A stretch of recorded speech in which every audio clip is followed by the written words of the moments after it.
নিজে পিঁড়ি ধরে নন্দিনীকে বিয়ের মণ্ডপে নিয়ে এলো বলরাম ও পরশুরাম। হ্যাঁ বন্ধুরা, এমনটাই দেখা যাবে।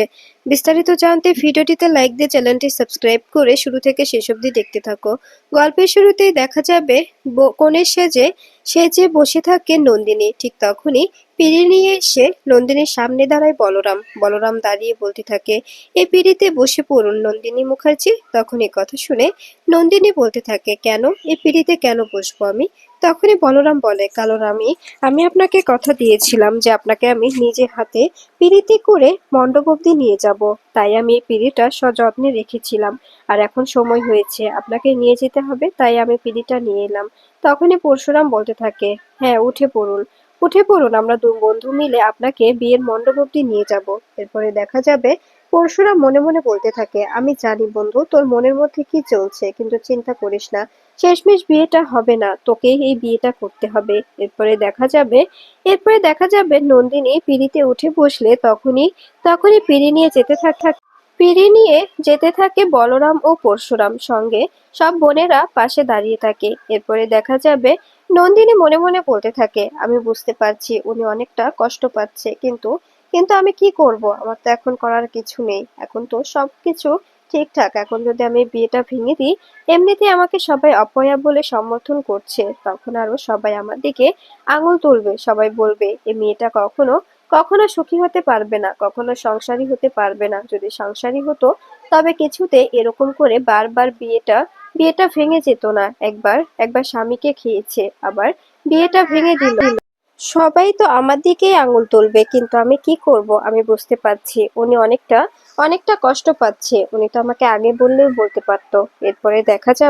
এরপরে বলরাম মনে মনে বলতে থাকে, কখনো আমি কিচ্ছু পাইনি, যখনই যেটা চেয়েছি সেটাই ঠাকুর আমার জীবন থেকে ছিনিয়ে নিয়েছে। অন্তত পক্ষে এটাও আমাকে দিতে পারতো, এটাও আমার জীবন থেকে চলে যাচ্ছে, একেবারে চলে যাচ্ছে। সত্যি আমার জীবনে কোনো চাওয়া নেই, কোনো পাওয়া নেই। এরপরে দেখা যাবে নন্দিনীকে নিয়ে বিয়ের মণ্ডপে এলে তখনই গৌরব বলরামকে দেখে রেগে যায়। এরপরে নন্দিনীর দিকে তাকিয়ে দেখতে পায় নন্দিনীর গলায় বলরামের দেওয়া হার। এটা দেখে রেগে যায় গৌরব। গৌরব বলতে থাকে, নন্দিনী, এই লোকটাকে আমি পিঁড়ি ধরতে বারণ করেছিলাম, আর এই লোকটার দেওয়া হার তোমার গলাতে কি করছে? আমি বলেছিলাম এই লোকটা যেন বিয়ের আশেপাশে না আসে, তারপরেও কেন ও পিঁড়ি ধরেছে, এবং তুমি তুমি ওই লোকটার দেওয়া হার পরে আছো। আমি বুঝতে পারছি না, তুমি কি এখন থেকেই আমার অবাধ্য হচ্ছ? আমি তো বলেছিলাম আমার কথা মতো থাকলে, আমার মতো করে চললে তোমার কোনো কষ্ট হবে না, কিন্তু আমার কথাতে চলতে হবে। তুমি কেন আমার কথা অমান্য করলে? তখন এই কথা শুনে নন্দিনী অবাক হয়ে যায় আর বলতে থাকে, কেন সিনক্রিয়েট করছেন আপনি? এভাবে সিনক্রিয়েট করার মানেটা কি আমি তো বুঝতে পারছি না। এভাবে সিনক্রিয়েট কেন করছেন? উনি পিঁড়ি ধরেছে তো কি হয়েছে? তখনই গৌরব বলে, না উনি পিঁড়ি ধরবে কেন? আমি বারবার বলেছিলাম ওনাকে আমি পিঁড়ি ধরতে দেব না, তারপরেও কেন উনি পিঁড়ি ধরলো এটা আমার জানা দরকার, আমি জানতে চাই। এই বলেই নন্দিনীর গলা থেকে টান দিয়ে হারটা ছিঁড়ে নেয়, আর ছিঁড়ে নিয়ে ছুঁড়ে ফেলে দেয়। ঠিক তখনই সেই হারটা ধরে ফেলে পরশুরাম, ধরে বলতে থাকে, এটা আমার বন্ধুর গা ঘামানো টাকার পরিশ্রমের টাকায় গড়া একটি হার, আর তোমার এত বড় সাহস কি করে হয় তুমি হারটা ছুঁড়ে ফেলে দাও? এত বড় সাহস আপনি কোথা থেকে পান? তখন এই কথা শুনে গৌরব বলতে থাকে, এটা আবার সাহসের কি হলো? আমার আমার ওয়াইফকে আমি অন্য পুরুষের দেওয়া কোনো কিছু স্পর্শ করতে দেব না, অন্যের দেওয়া কোনো জিনিস ওর শরীরে উঠবে না। কেন, আমার কি কিছু কম আছে? আমার টাকা পয়সা অর্থ সম্পদ কোনো কিছুরই অভাব নেই। ওর ওর সোনা দিয়ে আমি ওকে মুড়িয়ে রাখবো কেন? কেন ওই ছাপোষা দু টাকার ওই হার নিয়ে ওকে নিজের বিয়েতে পড়তে হবে? এ কথা শুনে তখন বলরাম অবাক হয়ে নন্দিনীর দিকে তাকিয়ে থাকে। তখনই নন্দিনী পিঁড়ি থেকে নেমে দাঁড়ায় আর বলতে থাকে, অনেক হয়েছে, অনেক সহ্য করেছি, আর পারছি না। আপনার কথাগুলো শুনে আমার ভীষণ কষ্ট লাগছে। আপনাকে যত দেখছি ততই অবাক হচ্ছি। আপনি একজন এ যুগের ছেলে হয়ে এরকমটা কি করে করতে পারেন? আপনি আমার বিয়ে ঠিক হওয়ার পর থেকে আমাকে বারবার আমার অতীত নিয়ে কথা বলেছেন, আমি কিছুতেই সেটাকে কোনোভাবেই পাত্তা দিইনি, আমি কিচ্ছু মনে করিনি, কিন্তু আপনি এই ব্যবহারটা কেন করছেন এই পরিবারের সামনে? এতগুলো এতগুলো গেস্টদের সামনে এভাবে অপমান করার অধিকার আপনার নেই। তখনই কথা শুনে গৌরব বলতে থাকে, নন্দিনী, মুখে মুখে তর্ক করা আমি পছন্দ করি না। তখনই নন্দিনী বলে, আপনার ব্যবহারও আমার পছন্দ হচ্ছে না। এরপরে দেখা যাবে তখনই সত্যজিৎ বলে, প্লিজ নন্দিনী, এরকম করে সিন ক্রিয়েট করো না। বিয়েটা আমি চাই না ভেঙে যাক। আমি চাই না কোনোভাবে এই বিয়েটা ভেঙে যাক। এই বিয়েটা যাতে করে সম্পূর্ণ হয়, এটাই আমি চাই। তখন এই কথা শুনে নন্দিনী বলতে থাকে, কিন্তু বিয়েটা সম্পূর্ণ হওয়ার নয় ড্যাড। বিয়েটা যদি সম্পূর্ণ হওয়ারই হতো, তবে ওনারা সবসময় তোমার মেয়েকে এভাবে কথা বলতো না। বিয়ের আগে এভাবে প্রতিনিয়ত আমাকে আমাকে আমার আমার অতীতের ঘটনা নিয়ে আমাকে খোঁচা মেরে কথা বলছে। বিয়ে হলে যে ওরা এভাবে খোঁচা মেরে কথা বলবে না, তার কি গ্যারান্টি আছে বলো তো? ওরা তো সবসময় আমাকে পিঞ্চ করে কথা বলে, যেটা আমি সহ্য করতে পারি না। তুমি তো জানো আমার অতীতটা নিয়ে আমি কতটা কতটা ভেঙে পড়ি। আমার অতীতটা আমি কোনোভাবে মেনে নিতে পারি না। অতীতটা নিয়ে আমার কতটা দুর্বলতা তুমি তো সেটা খুব ভালো করে জানো ড্যাড।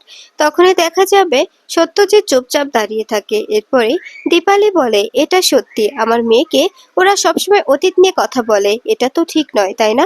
ওরা তো জেনে বুঝে আমার মেয়েকে নিজেদের বাড়ির বউ করে নিয়ে যাচ্ছে। তারপরেও কেন কেন কথায় কথায় অতীত নিয়ে কোটা দেবে? এরপরে দেখা যাবে এ কথা শুনে তখনই গৌরবের কাকিমা বলতে থাকে, কেন কোটা তো দিতেই পারে, কারণ কারণ আপনার মেয়ে তো সেকেন্ড হ্যান্ড, আর আমাদের ছেলে তো আর সেকেন্ড হ্যান্ড নয়, তাই না? আমাদের ছেলে তো একজন অবিবাহিত ছেলে। তখনই এই কথা শুনে তটিনী বলতে থাকে, এবার কথাটা না বলেই পারছি না। যেহেতু আপনার ছেলে অবিবাহিত, তবে একটা অবিবাহিত মেয়ে দেখিয়ে আপনারা বিয়েটা করাতে পারতেন। কেন এসেছিলেন আমাদের বাড়িতে, আমাদের বাড়ির মেয়েকে নিতে? আপনারা তো জানতেন ওর স্বামী মারা গেছে। তারপরেও আপনারা কেন এ বাড়িতে সম্বন্ধ নিয়ে এসেছেন? এতে কি আপনাদের কোনো রকম কোনো চাওয়া পাওয়া নেই? এ কথা শুনে তখন দেখা যাবে সবাই স্তব্ধ হয়ে যায়। এরপরে পরশুরাম বলতে থাকে, এবার কথাগুলো না বললেই পারছি না, এবার কথাগুলো বলতেই হচ্ছে। মিস্টার গগেন্দ্রনাথ চৌধুরী, আমি আমি সমস্ত প্রমাণ জোগাড় করেছি। কর্ণ চ্যাটার্জির সঙ্গে শেয়ারে আছেন, সমস্ত প্রমাণ কিন্তু আমার হাতে আছে। সবকিছু এখানে এখানে কর্ণ চ্যাটার্জি নিজের জালিয়াতি বিজনেস সবকিছুর ব্যাপারে আমার কাছে ডিটেলস আছে। এ কথা শুনে গগেন্দ্রনাথ চৌধুরী ভয় পেয়ে যায় আর বলতে থাকে, কি বলছেন এসব? আমি কোনোভাবেই কর্ণ চ্যাটার্জির বিজনেসের সঙ্গে যুক্ত নই। তখন এই কথা শুনে পরশুরাম সমস্ত ফাইল বের করতে বলে মায়াকে। মায়া সমস্ত ফাইল বের করে সবাইকে দেখাতে থাকে আর বলতে থাকে, এই বিয়েটা একটা ছিল ডিল। নন্দিনী মুখার্জির বিয়েটা কোনো বিয়েই নয়, এটা পুরোটাই একটা ডিল ছিল। এটা এটা শুধুমাত্র গৌরব, কর্ণ চ্যাটার্জি এবং গগেন্দ্রনাথ চ্যাটার্জির মধ্যে একটা ছোট ডিল হয়েছিল, যে ডিলটা করা হয়েছিল পরশুরামকে ডিপার্টমেন্ট থেকে বিএনএস নেওয়ানোর জন্য, আর নন্দিনী মুখার্জিকে কোর্ট চত্বর থেকে চিরদিনের জন্য সরিয়ে ফেলার জন্য। এজন্য এজন্য এই এই এই খেলাটা খেলা হয়েছিল, এই মিথ্যে বিয়ের নাটকটা করা হয়েছিল। এ কথা শুনে নন্দিনী অবাক হয়ে যায় আর বলতে থাকে, এইসবের মানে কি ড্যাড? তুমি কিছু জানতে? তখন এই কথা শুনে সত্যজিৎ চুপ করে দাঁড়িয়ে থাকে, কোনো কথা না বললে তখনই পরশুরাম বলতে থাকে, হ্যাঁ হ্যাঁ, উনি সবটাই জানতেন। ওনার মতেই সমস্তটা হয়েছে। আসলে আসলে উনি টাকার মোহে মগ্ন হয়ে গেছে। উনি নিজের বিজনেসটা বাঁচাতে, আমাদের সরাতে নিজের মেয়ের জীবন নিয়ে বাজি রেখেছে। নিজের মেয়ের জীবন নিয়ে ছেলেখেলা করতে উনি দুবারও ভাবেনি।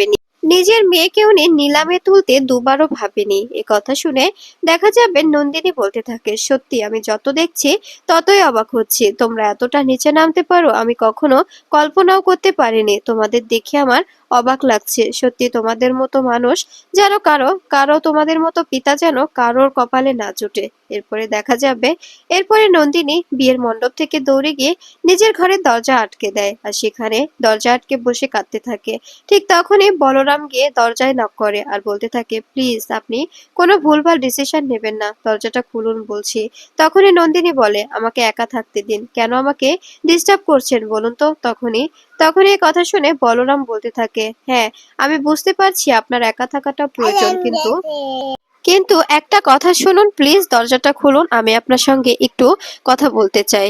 এরপরে দেখা যাবে এ কথা শুনে নন্দিনী বলতে থাকে, আমার এখন কোনো কথা বলার ইচ্ছে নেই, প্লিজ আপনি এখান থেকে যান। আমি আপনাকে রিকোয়েস্ট করছি, আপনার কাছে আমি হাত জোর করে রিকোয়েস্ট করছি, আমাকে একা থাকতে দিন, আমাকে একা ছেড়ে দিন, আমাকে আগে একা থাকতে দিন, তারপরে আমি আপনাদের সঙ্গে কথা বলবো। এরপরে দেখা যাবে পরে আমি আপনাদের সবার সঙ্গে কথা বলে নেব।